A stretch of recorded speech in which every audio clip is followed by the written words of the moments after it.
with the members in our church to see what they have done to kind of get us excited about doing other things as well. I'm going to start us off with prayer. Dear Heavenly Precious Father, thank you so much for this beautiful 13th Sabbath, Lord. The weather that you have given us helps us to appreciate the good days, Lord. I know there's some snow thrown in there as well. Be with our attitudes as we take in all of the weather that you give us this spring, Lord. Thank you that we could all be here safely, all united here and wanting to spread your love here in Bozeman as well as all over the world, Lord. Help us to take these stories and use them as inspiration, Lord. We love you in your holy, precious name. Amen. We are going to start with the January Mission Spotlight.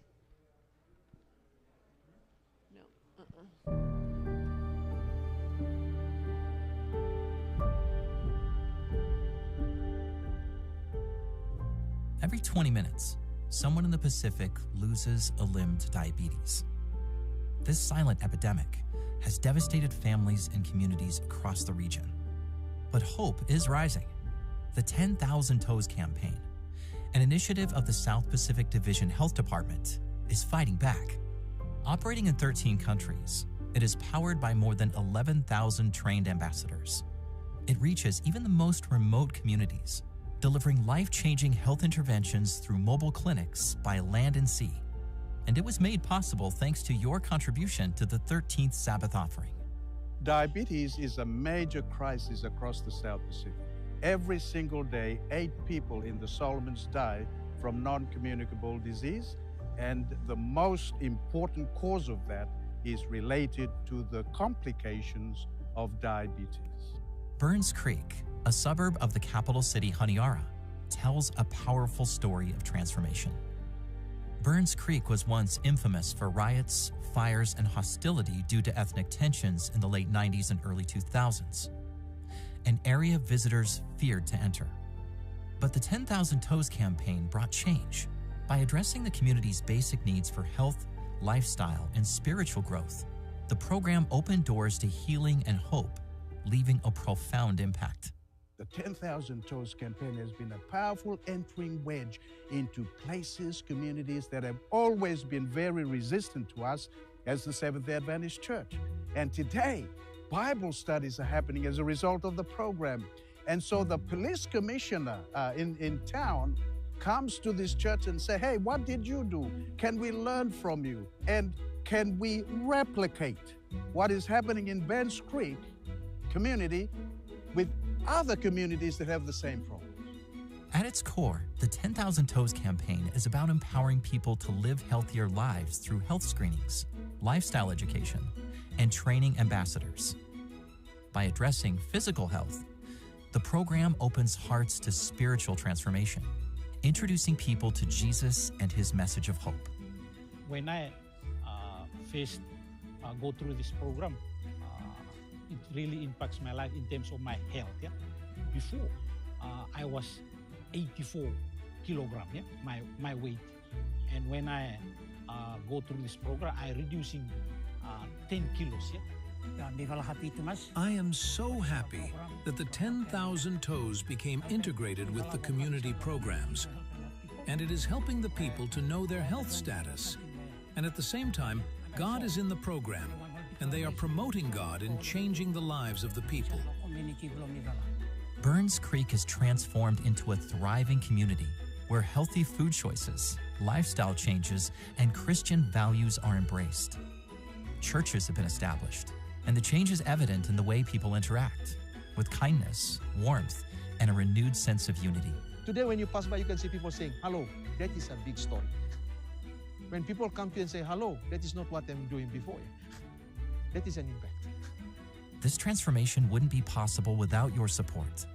Please pray for the 10,000 Toes campaign, not only in the Solomons, but across the Pacific, because this program is right across the Pacific right now. Thanks to your generous 13th Sabbath offerings in 2019, the 10,000 Toes campaign is bringing hope, service, and salvation to communities like Burns Creek. Together, we can save lives, one toe at a time. The COVID-19 pandemic brought fear and uncertainty around the world, including Papua New Guinea. For Tai Peng, it was a time of confusion. Conflicting information about the pandemic and even the end of time left him searching for answers. He could either give up or look for answers. Thanks to a simple recommendation from his sister, Tai Peng found something that changed his life. During that period, my sister told me there was a radio station that just came on that she was listening to also that shared some messages that might help me understand it a bit more better. At first, Tai Peng hesitated, but when he tuned in, he was surprised that some of his questions were answered. The programs not only helped him understand current events and the Bible's message about the end time, but also covered practical topics. There was one particular session that I found really interesting and I was listening throughout, and that was about marriage. And it was, I think, covered for about a few weeks, and I actually listened throughout the whole session. And I thought to myself, like, I should have listened. I heard this like a while, like probably while I was younger. But I was grateful that I heard the content, and I tried to share the same message to my children as well. Thanks to your 2022 13th Sabbath offering, Hope FM was able to strengthen its infrastructure, ensuring uninterrupted broadcasts and producing more local programs that share hope with families like Tai Peng's. In Papua New Guinea, the radio ministry is very impactful because it reaches everyone in this country, especially in the rural areas, and the main purpose is to share the Three Angels message through this medium. Soon, Hope Channel TV will join Hope FM in Papua New Guinea. Together, radio, television, and digital media will provide continuous outreach to remote regions, sharing faith-filled programs that inspire change. Whenever Tai Peng had free time, before work, after work, and even while driving, he tuned in. He often lingered in his car, listening to sermons, Bible in hand, eager to learn. Excited, he introduced Hope FM to his family, and soon they were listening together at home and on the road. They were all overjoyed to have discovered the truth about the Sabbath. Why did it take 38 years before I finally heard this message? And personally, I don't think I would have heard this message elsewhere if it was not for the radio. So when we listen to it on a radio, it explains more that the 7 days is a day of rest and we should go to church on a Sabbath. So it convinced us to go to church on a Sabbath. I don't think if probably the friends invited us, we wouldn't have gone. But because we heard it from the radio, so we listened to it and it convinced us to go. Tai Peng's family is just one of many in Papua New Guinea that has been blessed through your 2022 13th Sabbath offering. Please continue praying for his family as they grow in truth, and for the ongoing work of Hope Channel and Hope FM as they reach more lives across the country. Thank you for your support through the 13th Sabbath offering.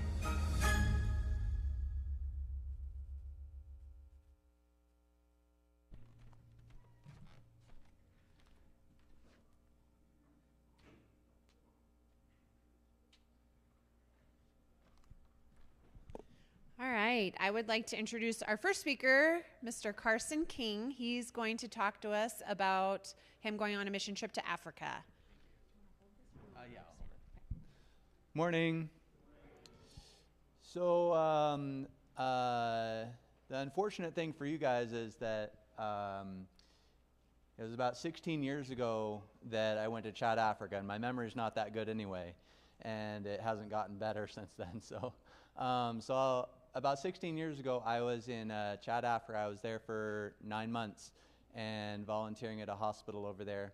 And I just wanted to kind of talk to you guys a little bit about my experience there, so I kind of made my notes and stuff. Preparation isn't necessarily a strong point that I have, but so kind of just want to divide the talk up a little bit into some different sections. I just want to tell you a little bit about Chad, Africa itself, and want to tell you a little bit about the people and the hospital that I was working at there. And then finally, just some different takeaway points that I have. And so just some things about Chad, Africa. It's in northern central part of Africa. It's about 5,000 square miles in size. Has anybody heard like everything's bigger in Texas? Has anybody heard that? Chad, Africa is twice the size of Texas. And just to give an idea of size. The capital of Chad, Africa is N'Djamena, so that's in the more central part, western part of Africa. And so about the people there in Africa, the official language of Chad is French. It was originally colonized by the French, and so that's the official language of French. Many people also speak Arabic, and so French and Arabic are the predominant languages there, but there's over 100 different dialects of different languages and stuff like that in Africa. It has a population of about 20 million people, just over 20 million people. Most of those people are in the lower southern half of Chad, Africa. The northern part of Chad is more desert, Sahara desert type environment. As far as what do the people do there, there's a lot of agriculture, farming.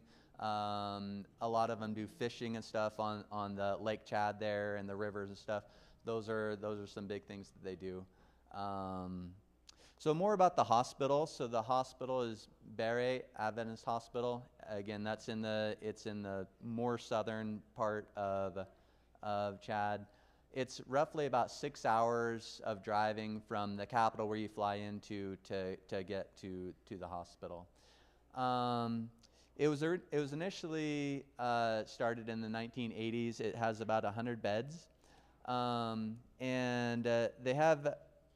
there's a lot of different things that were the primary things that we saw in the hospital there. A lot of malaria. A lot of especially the young kids had malaria, and older people too. But malaria was a pretty prominent thing there in Africa. A lot of like OB, like obstetric type stuff related to pregnancies and difficulty pregnancies and stuff like that. People come to the hospital for that. There was a lot of like infection related things, like wounds, abscess, infection related stuff, like parasitic type infection related things. Those were pretty common. A lot of like orthopedic traumatic injuries from accidents, car wrecks, bone fractures, and that kind of stuff. So those are all pretty common things that we saw there at the hospital. As far as the layout, and I apologize, I don't have pictures and stuff. Again, my lack of preparation, I'm sorry. But the layout of the hospital, there was a couple different buildings. As you came in, there was, like in front of you, the main administrative building, I called it. So in there, they had like a pharmacy. They had kind of the what a modern hospital might call like the finance office, where people would come in and pay for their medicines and the care and that kind of stuff.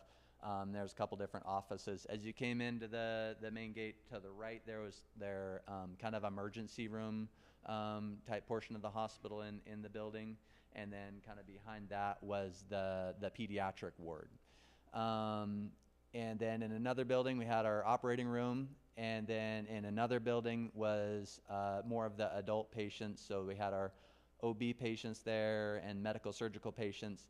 And then in another building more separated from the hospital was our TB ward, so tuberculosis, trying to keep them a little bit separated from the rest of the people. So that was kind of the overall layout of the hospital.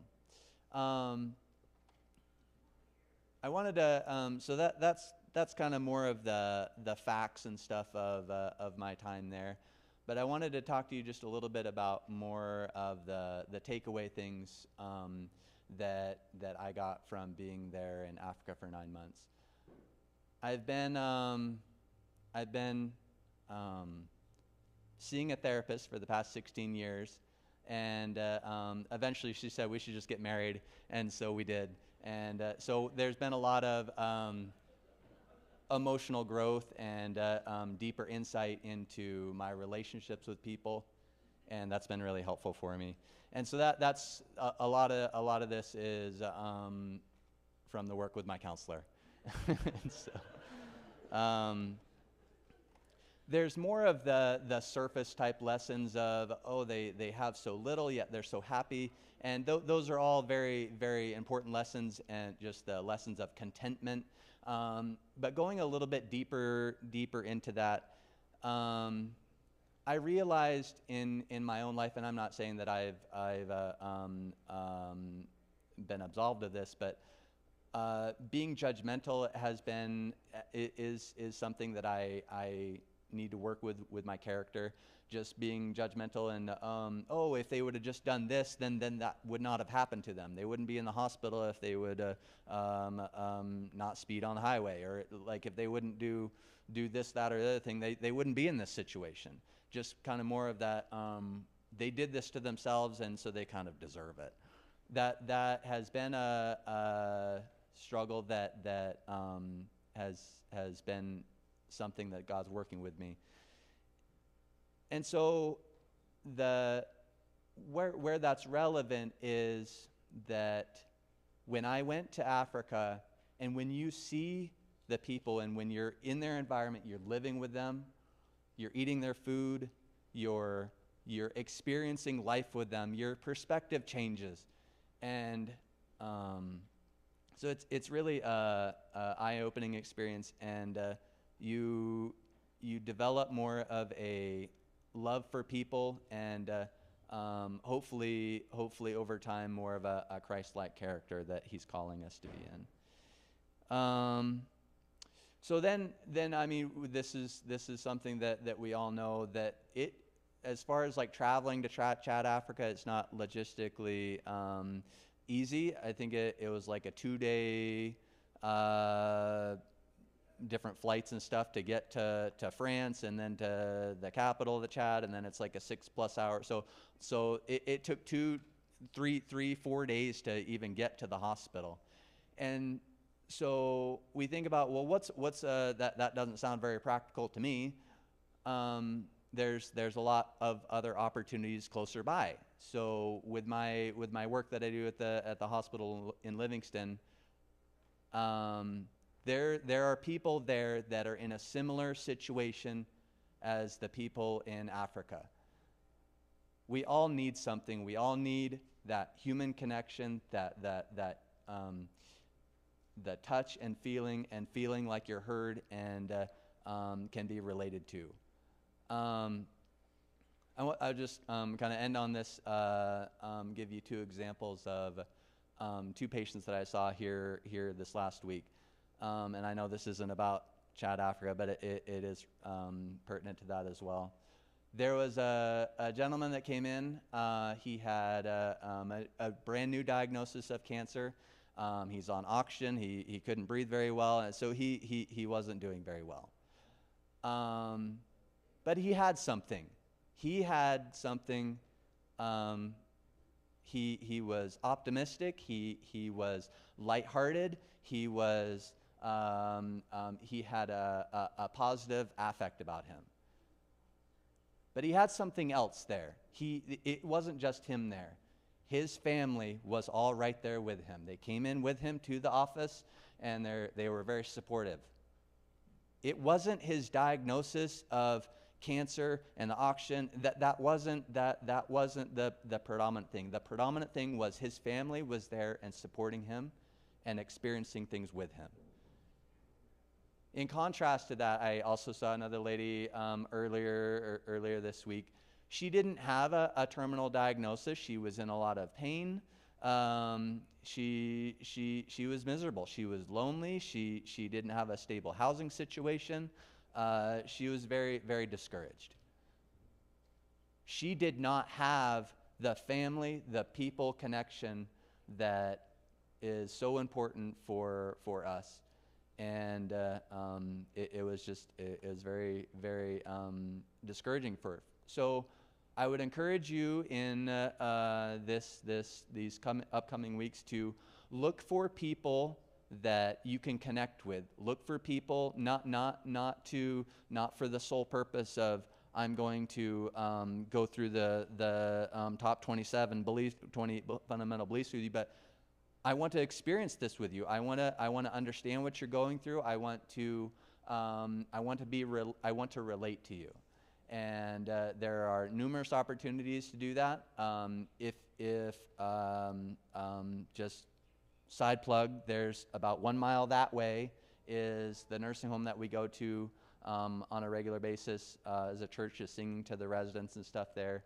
And that's a very good opportunity to connect and relate with people that are lonely. They need that human connection.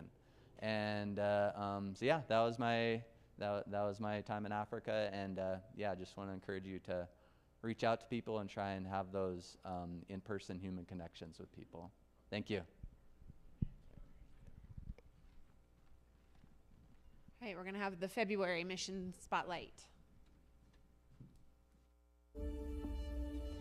In 2024, the Seventh-day Adventist Church commemorated the 150th anniversary of J.N. Andrews, the first official Seventh-day Adventist missionary who landed here in Switzerland to share the Adventist message.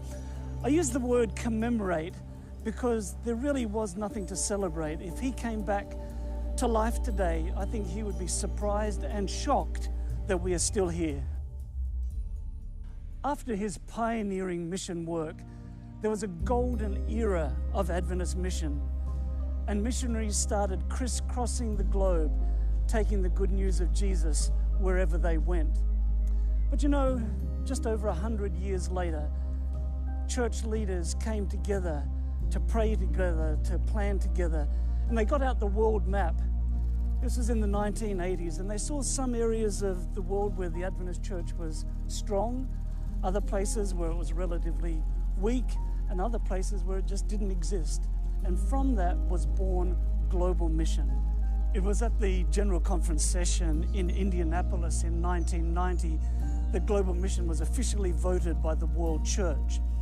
And it was a groundbreaking vote because for the first time we started to think not just in terms of geography in our mission, but also in terms of people groups. And we started to think not only of other Christians, but also of people from other world religions. The focus was 100% on starting new groups of believers, church planting, following Christ's method of ministry. And this is what Global Mission has been doing for the past 35 years. We praise God for the wonderful things that have happened since Global Mission began. Literally thousands of new groups have been planted. So many new people groups have been entered. And we've also entered entirely new countries. I think of India, where 2 Global Mission pioneers were rejected in the city they entered. Undaunted, they started worshiping groups in 2 nearby towns. Later, they tried again in the first city, and this time they started a church. And this church, in turn, started a school and planted 4 new worshiping groups. And each one of those new groups planted even more groups. And so the gospel work has multiplied. And we see this happening all around the world. Since Global Mission began, nearly 128,000 new churches and companies have been established. And these aren't just statistics on a page. These are real life men and women, boys and girls, families, millions of people who have found hope in Jesus Christ. Of course, the mission challenge is daunting. When we look at the 3 mission refocus windows, when we see the vast population groups. But this is God's mission, and He's invited us to participate with Him in that mission, to start new groups of believers and make disciples for Him. Would you serve as a missionary in the first official atheist country in the world? Delmar, Nati, and Clara moved from Brazil to Albania to pastor a church in the city of Korça. For years, they have been discovering God's purpose for their family. It's not that the Lord prepared a place for us, but sometimes the Lord is preparing us for His work. In 2021, Delmar was asked to move to the capital city, Tirana, to serve as president of the Albanian mission. The transition was unexpected, but it opened new ways for the whole family to serve. So I think I'm very privileged of being able to share the gospel and about Jesus' love to more than 40 kids every day. Through the Adventist kindergarten in Tirana, Nati shares Jesus with children who are eager to know more.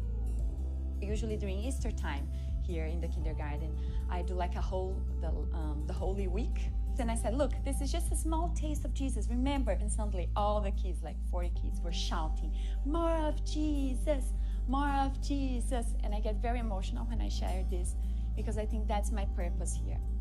Even Clara has been enjoying the mission field while she learns the language and makes new friends. I think it would be great if families and kids would be missionaries, because then it would help us and other countries in the world. But mission work in Albania is not easy. Albania is a very secular country. In fact, many people, they have a skepticism toward religion. So it's very challenging to work here, especially when you try some traditional methods for evangelism, because people really don't care much. At one point, when Delmar was struggling to stay motivated, he asked his father, an experienced church leader in Brazil, whether it was time to leave. And I remember when he came to visit me the first time, he said, listen, you need to do something here. This church is too small. You don't think it's time to leave that place? You don't think you should come to a place where you get more results? I understand him, because in some way, when we think about how to evaluate ministry, usually we focus on some numbers, results, only baptism or things like that. And I remember that we were talking, and this idea of, listen, even being a small light, very weak light, if you are in a very dark place, sometimes you can make a better difference than if you are in a place that's already many people shining in some way. Delmar knew his family was right where God wanted them, but he longed for his father to understand as well. And after a couple of hours, he came back and he said, son, you are right. You should not leave Albania. You should stay there. You should continue work as a missionary.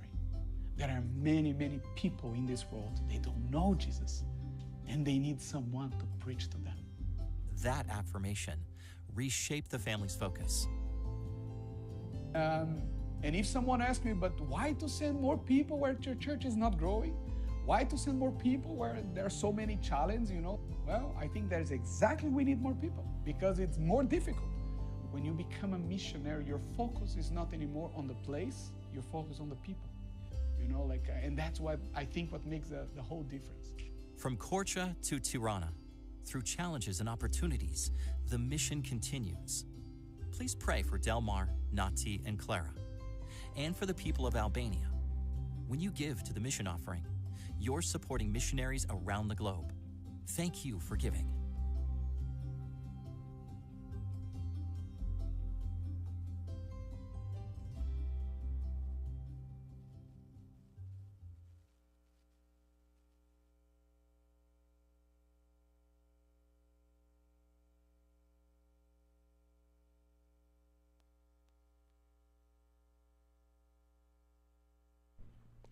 Now I'm going to introduce my son, Cohen Duffy.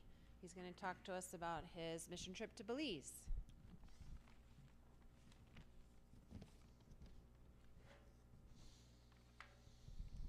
Okay, good morning, church family. My name is Cohen Duffy, and some of you might have been here when me and my family came to you and talked about our mission trip to Africa.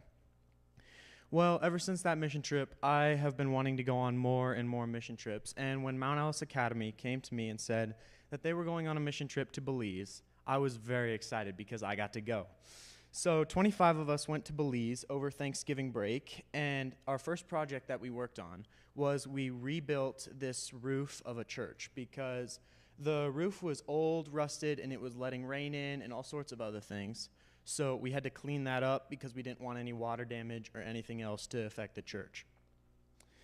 Then we finished that project so fast that the church board came up to us and said, we have another project for you. Do you want to help? So we decided to do the additional project, and it was to pave the front of the church. And Belize is at sea level, so the water from the sea seeps into the ground and makes the ground super muddy. And so when this happens and people come to church, it makes the church super muddy and makes everybody have to do extra cleaning, and it's just more complicated. So this pavement slab will go and it helps them, so it keeps things from getting muddy, it keeps things from getting dirty, it helps them so they don't have to spend more time on cleaning and more time sharing Jesus. Our other project we worked on was we were at a children's school, and we had some of us working on the playground because the swings there were old, rotted, rusty, so we had to replace the swings. But while some of us were doing that, we had other people going into the school and actually getting to meet the kids and singing songs with them, learning with them, getting to meet them, and making friends. So we got to both work on a project that would help them have fun in later years, and we got to meet new people and make friends. The conditions of the work were not too bad. It was very hot. It was 95 degrees pretty much every day and 95% humidity pretty much every day.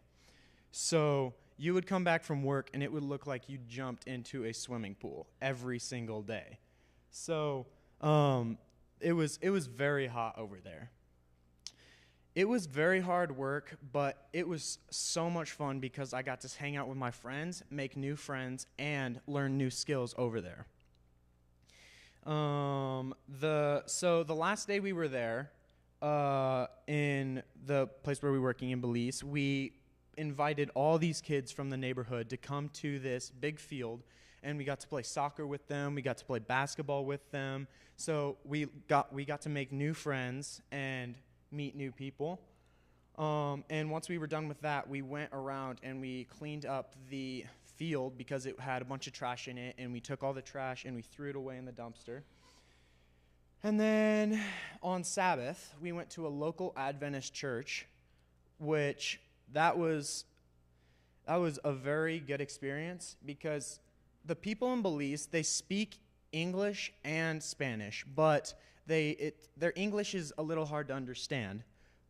But the way they preached and sang the songs, they would sing so loud, and even though you couldn't understand them, you could hear it from across the neighborhood. So if you weren't in the church, you were still part of the church service, kind of a thing. The way they preached and the ways they sang the songs really showed their passion for Jesus and wanting to share with the rest of the neighborhood. Let's see. And the cool thing about this is wherever you go in the world, United States, Belize, anywhere, you walk into an Adventist church and they make you like they are your friends, like you already know them. They become your family instantly. So it's just amazing to know that wherever you go, you have an Adventist church to go and you can stay and become friends with them. So after Sabbath, we went on a boat to the island of Keekocker, and our first stop is this area in the water called Shark and Ray Alley. And pretty much we stopped in this coral reef area, and you would get down, and as soon as you would look underneath the water, there's hundreds of coral sharks and stingrays, and you could just stick your hand out, and as they were going by, you could touch them and feel what they feel like. And this was in the wild. It was insane. So one funny thing that happened is when most of us were down in the water, this one girl got down and stepped in the water, and then a stingray went and touched her leg, and she screamed super loud. So that was pretty funny. So then our boat captain took us to this little cove area where his family had been running this business for several years. And they pretty much, you get these sardines. You get these sardines fish. And you take them and you hold your hand right over the water. And these big fish called tarpon jump out of the water and grab the fish. It was amazing to see them come flying out of the water to grab the fish. Some of the people with us, they took slow-mo videos of it, and it was very, very cool. one funny story with that is I grabbed my friend's hand, and this was before we had started feeding the big fish, so we didn't know that they would jump out of the water, and I brought my friend's hand close to the water, and one jumped out and scared us both so bad. We thought he was going to bite his fingers off. But yeah, that was a very fun part of the trip. And then we stayed there on the island of Keycocker for roughly about 1 day. And then the next day we flew home back here to the United States. And when I got back, I was so tired, but it was 100% worth it. It was an amazing mission trip. So, let's see. This trip has taught me about the joy of serving others, and I look forward to doing many more of these opportunities, whether here or abroad. I would like to leave you with this verse, Mark 10:45. For even the Son of Man did not come to be served, but to serve.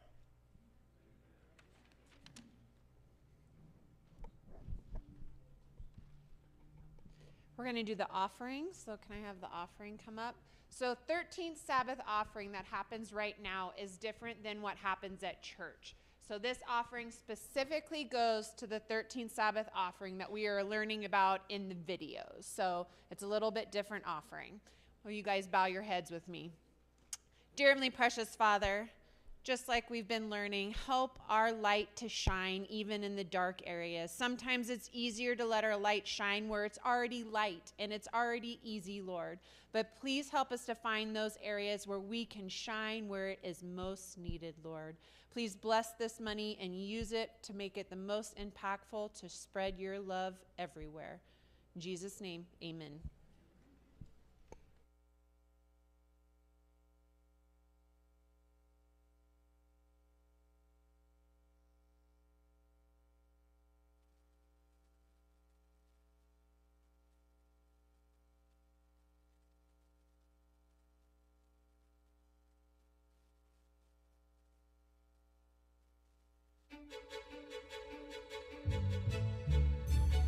Papua New Guinea is a land of vibrant cultures, untouched rainforests, and majestic mountains. Hidden within its rugged terrain is the Omara Adventist School of Ministry, a place dedicated to equipping students for frontline mission work. The school is established around in the 1930s with the purpose of training missionaries, especially field workers, to serve in the most remotest parts of this country. For decades, Omara has been a cornerstone in training individuals with no theological background, preparing them to bring the gospel to places few dare to go. Today, the school is entering a new chapter marked by unprecedented growth. The school was built to accommodate 200 students. At the moment, the school consists of around 350 plus students at the moment, which is a huge influx compared to the current facilities that we have at the moment, which is unprecedented. It has never happened before. This growth was fueled by the success of the PNG for Christ evangelistic campaign in 2024. Thousands were baptized and new churches were established across the country, creating a pressing need for trained missionaries to nurture these new communities. To equip their students for effective ministry, Omara offers specialized subjects. In the classes, we offer a subject like Pentateuch or the Old Testament prophets, and how to use the spirit of prophecy writings, and also on prophecy, how to interpret, and Adventist understanding of the prophecy, especially the book of Daniel and Revelation. We also have the courses on Greek and also on Hebrew too. I see that the Omara School of Ministry produces a lot of impact missionaries in the field. Most of them are in the rural areas. Those areas are very, very hard places that the transport couldn't transport them. Like aeroplane can drop you here, but you can walk for some hours or some days or a week to go through that village. Some of those areas are very tough due to the geography of our country.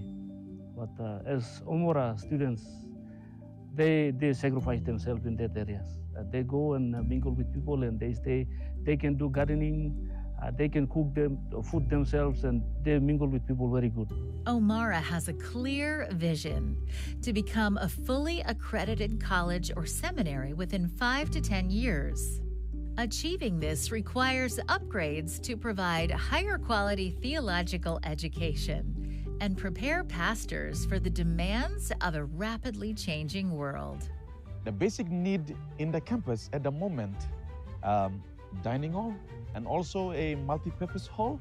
We need a much bigger library with the additional upgrade of e-library services.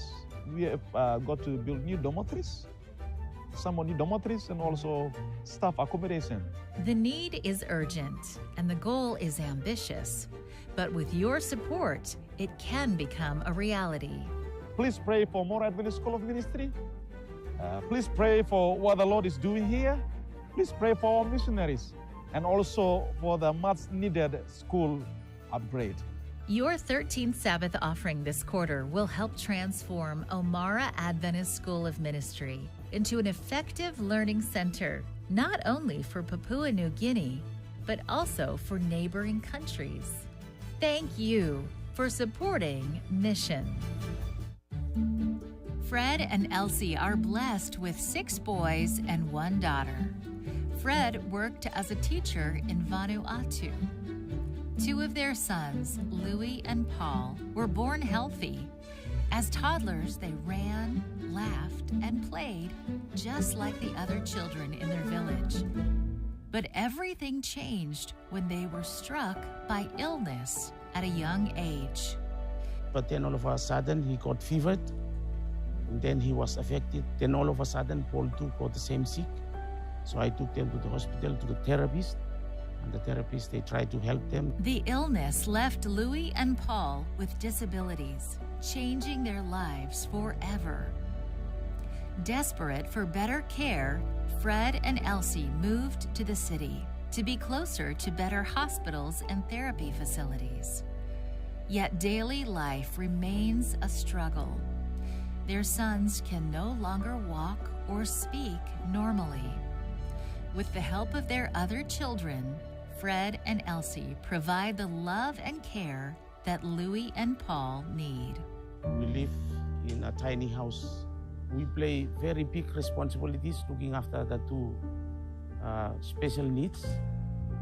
Like every morning when we wake up, we have to carry them out, put them on their wheelchairs, or put them lying on the mat. Then the mother have to serve their food, and we have to feed them because they find difficulties in feeding themselves. Paul and Louis love the game of cricket. Despite their challenges, their dreams are simple yet profound, reflecting the hope and faith that sustain them. When I grow up, I want to become a policeman. When Jesus comes, I want Jesus and me to go to heaven. It's not easy for the boys to maintain their health. The challenges are overwhelming. Rough roads make medical care difficult to access. During the rainy season, Fred and Elsie must carry Louis and Paul for several kilometers before reaching transportation to the hospital. Even basic needs, such as nutritious food, a proper toilet, and a safe place for bathing, are hard to secure. The biggest challenge I am facing now in caring for Louis and Paul is that they have grown into young adults and are becoming very heavy. This makes it difficult to move them around and provide the care they need. I would love it if there was a clinic, some sort of first aid clinic close by, so that they can more easily access medicine. In Vanuatu, children with disabilities face many hardships, including malnutrition, limited access to health care, and few opportunities for education. Families like Louie and Paul's often struggle just to meet their basic needs. But there is hope. This quarter, your 13th Sabbath offering will support families like theirs by providing help to grow nutritious food. And there will be also distribution of things like wheelchair and other assistive devices that will help children with special needs. So it's not only a humanitarian like a project. It is also an avenue where we can share the love of Jesus. Your prayers and support are needed. Together, we can give hope to families who long for a brighter future. Thank you for your support through 13th Sabbath offering to Vanuatu.